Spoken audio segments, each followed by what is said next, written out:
everyone. In this video we'll take up the monocot root.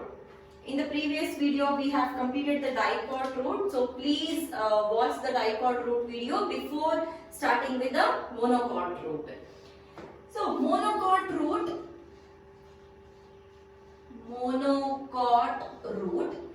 there is no much difference between the dicot root and monocot root. There are very slight differences in both. Anyways, along with the diagram we will see what are the differences.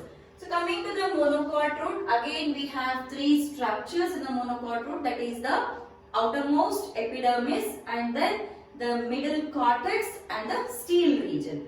To start with the epidermis region, that is the first region, the epidermis in case of the root, okay, whether it is a dicot root or it is a monocot root, the epidermis in case of the root is called as the epiblema. It is called as epiblema, and from these epiblema,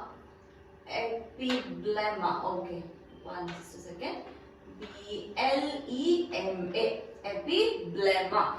So from this epiblema, the root hairs will originate. And remember, these epidermal cells are parenchymatous. They are parenchyma cells, and some specialized parenchyma cells that which give rise to the root hairs. The epidermal cells are parenchymatous in nature, and those parenchyma cells which give rise to the root hairs are called as the trichoblasts. They are called as trichoblasts. Remember this word, very important. The epidermal cells are parenchyma cells. So the parenchymatous epidermal cells or the specialized parenchyma epidermal cells which give rise to the root hairs are called as the trichoblasts. So let's move to the structure now. So here is a structure of the epidermis. So these are the cells without intercellular spaces. They are tightly arranged cells. So there are no intercellular spaces here in the epidermal region, and from the epidermal region, okay, so some specialized epidermal cells from which the root hairs will originate are called as the trichoblasts, and this is a layer of epiblema. This is a layer of epiblema, and these are the root hairs. These are root hairs and epiblema. So soon after the root hairs, what you have to remember here in the epidermis? In the epidermis, epidermal cells are parenchymatous in nature, and these cells will give rise to the root hairs. The epidermal cells which give rise to the root hairs are called as the trichoblasts. And remember, there is no stomata and there are no extra layers, that is the cuticle. So stomata and cuticle both are absent in the root. Even in case of dicot root or in case of monocot root, both stomata and the cuticle are absent.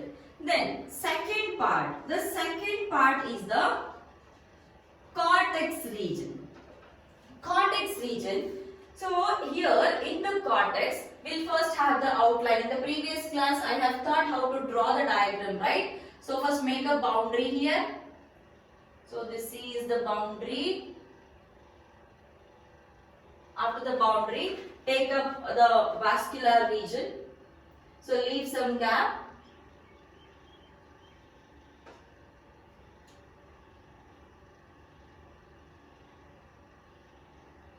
Okay, so this is how a vascular region is made. Okay, now we'll start filling the ground tissue, that is the cortex region. Initially, we have some smaller cells here. Anyways, the cortex is completely made up of parenchyma only. So here are the cells. A few layers, okay, a few layers of smaller cells with intercellular spaces. Okay, let me draw a couple of layers more. So this is the region of cortex. Now just below this layer, again there are some parenchyma cells which are slightly bigger in size, and usually in the cortex region there will be either round or oval shaped cells. Anyways, whatever the shape is, irrespective of the shape, the cells are loosely arranged or they have intercellular spaces.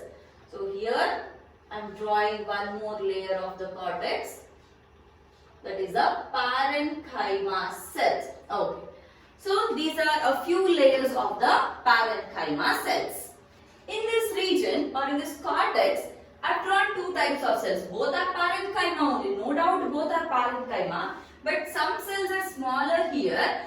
So why they look smaller is that is due to the deposition of the material called as cutin, or this layer is called as the exodermis.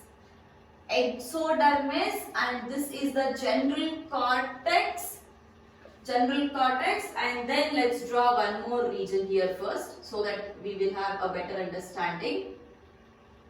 Okay, so the layer which I am drawing here is the region of, or the layer of endodermis.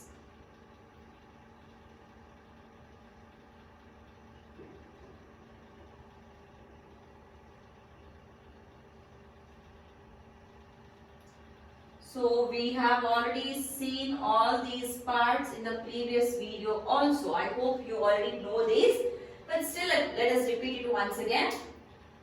Exodermis, cortex, and then endodermis, or you can take it as general cortex. Okay, general cortex together will make up a cortex.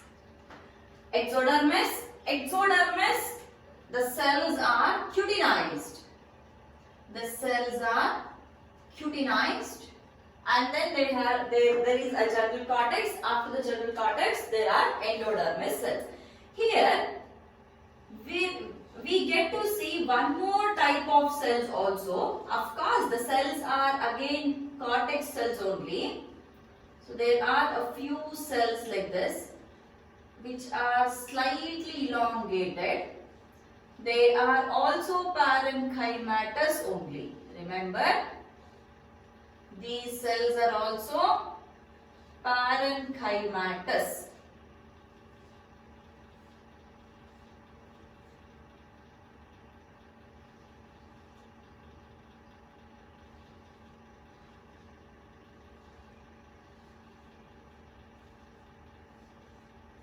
One more layer.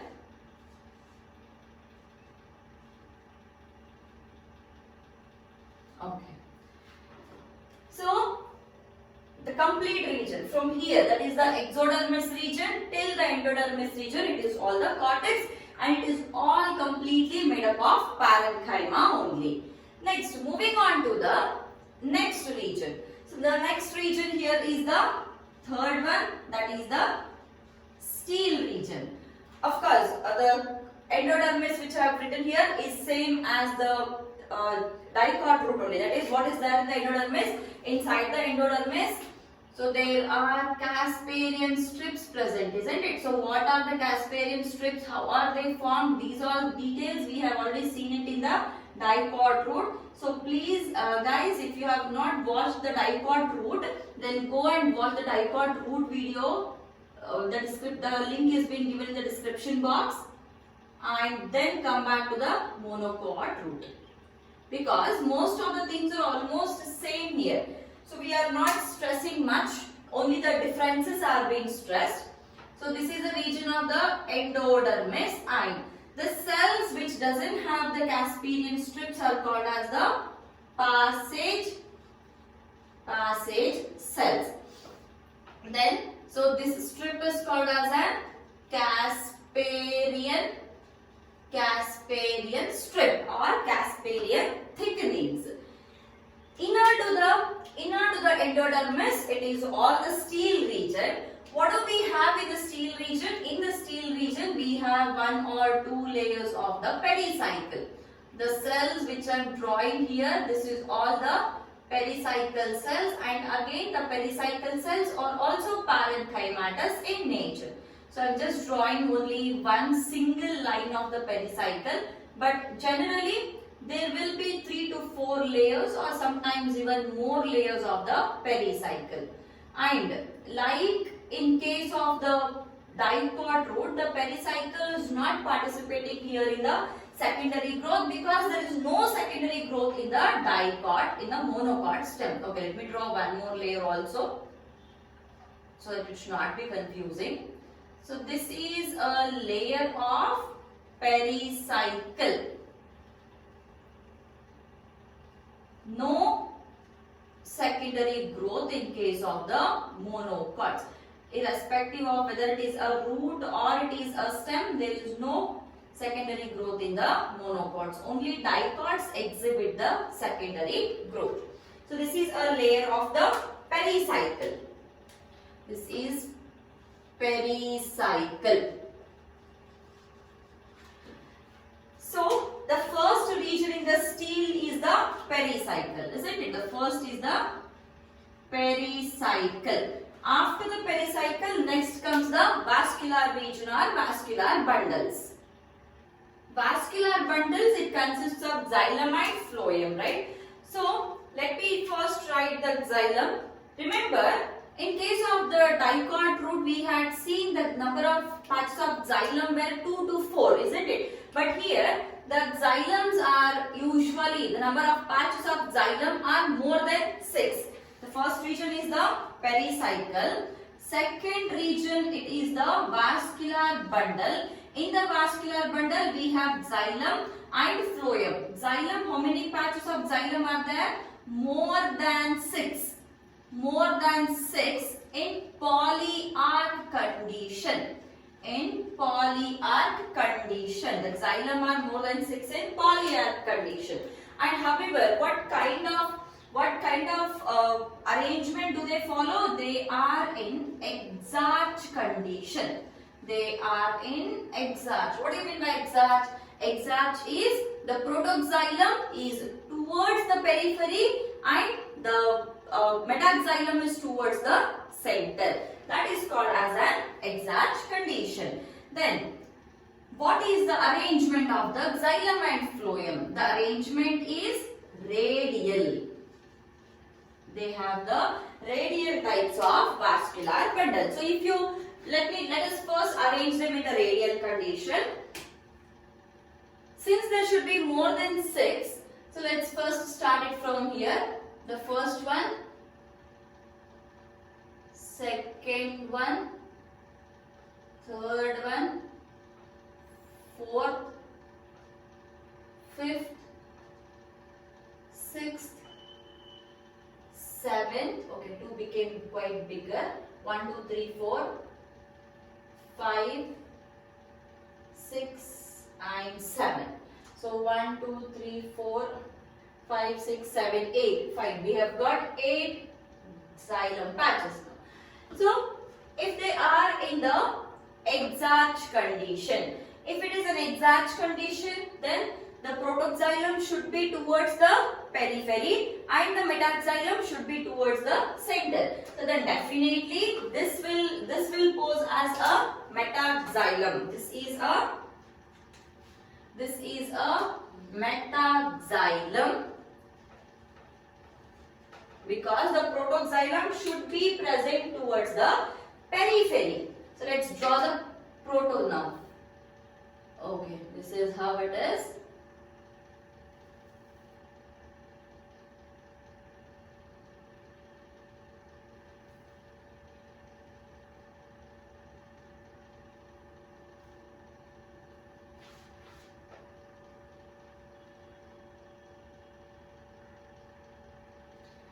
Now, So this is the metaxylem and here is the protoxylem. All this and this is all the protoxylem.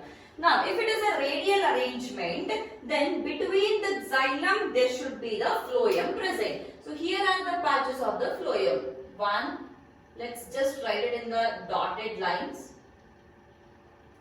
1, 2, 3, 4, 5, 6, 7 and 8. So these are the patches of the phloem. So let me first complete these phloem cells. If you want, you can just extend it to one layer or more. Just below the pericycle, we have these phloem patches.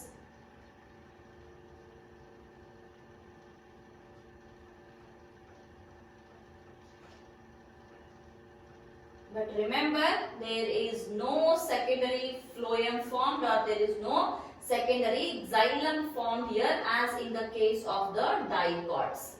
Only in case of dicots we get to see the formation of the secondary phloem and secondary xylem. So these are the patches of the phloem. In between the xylem and phloem we have the parenchyma cells. So these are the parenchyma cells present. Of course, what we had named them as, we had given the name as conjunctive tissues, isn't it? So this is all the conjunctive tissue, but however, no secondary growth. Why there is no secondary growth? That is because there is no formation of the cambium. If the secondary growth has to take place, then definitely there should be formation of the cambium. Since there is no cambium formation, no secondary growth. Okay, let's just fill these.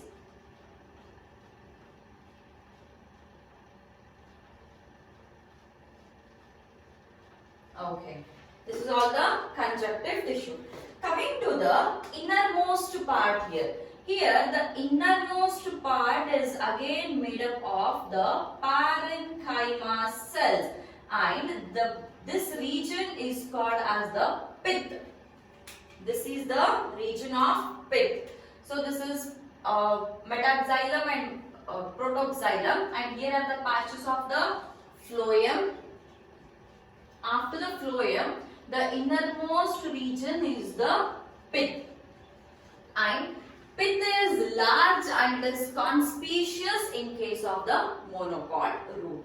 Dicot root, the pith was not that conspicuous, but here in the monocot root, the pith is large and it is conspicuous. So this constitutes or this makes up the structure of the monocot root. So here we have all these again ground tissues only, just a couple of layers.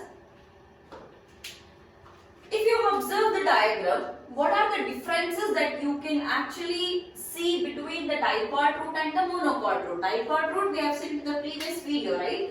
So the difference is the very first difference. Okay, the very first difference lies in the region of vascular bundles. That is, number of vascular bundles in case of the dicot root were only 2 to 4.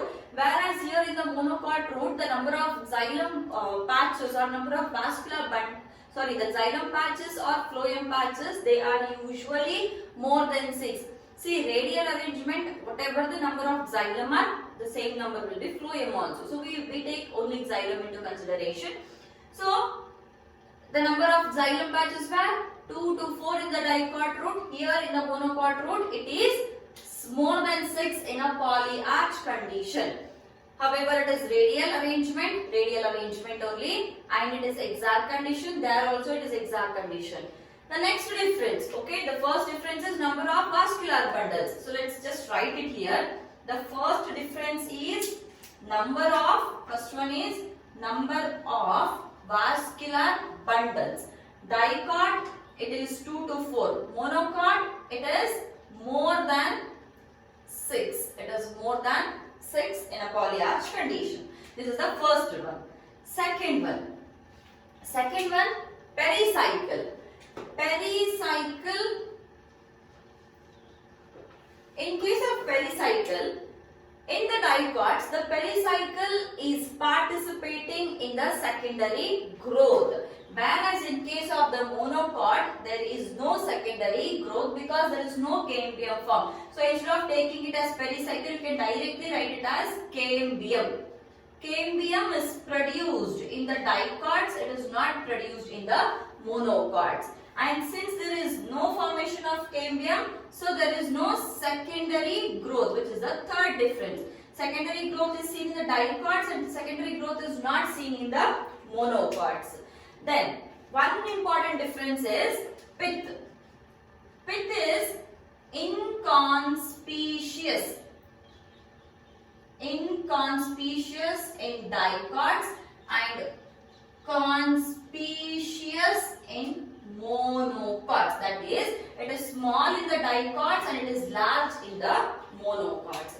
So these are few differences which you can note between the dicot root and the monocot root. So the previous video we have seen dicot root as well as the secondary growth in the dicot root, and this video we have completed the monocot root. So dicot and monocot root both are completed. In the next video we will come up with the dicot stem, secondary growth in dicot stem as well as the monocot stem. Thank you.